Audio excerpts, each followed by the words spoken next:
Hello, myth number 9. If you have a C-section, your pelvic floor will be fine. No, not necessarily.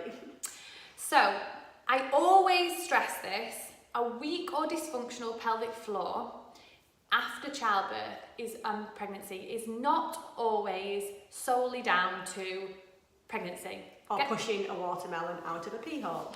I always say pregnancy is the straw that broke the camel's back, basically. If you have a weak pelvic floor or core, it is a sign of a whole body imbalance and issues that were there before pregnancy that just were exasperated. That's the word I was trying to think of.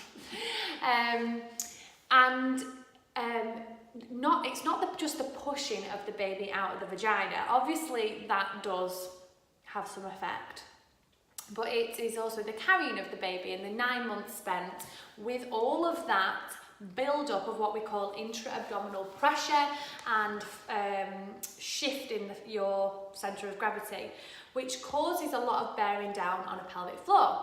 Now, if your pelvic floor was strong prior to pregnancy, it could usually withhold that quite well. If it wasn't, then obviously that's going to have an effect. So if you, a lot of pelvic floor issues are down to poor posture as well. So if you're out of alignment, it means that the pelvic floor can't function as it should do, and then that means that it can become weak and dysfunctional.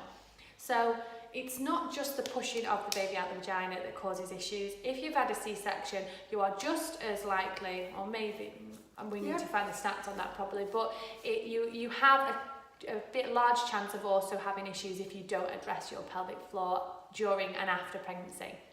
So don't let it put you off if you've had a C-section thinking, I don't need to do my exercises, because trust me, a few years down the line, you'll wish you had. Don't ignore it till it becomes a problem or until you start aging and those hormones drop and it starts to go a little bit, things go a little bit looser and weaker.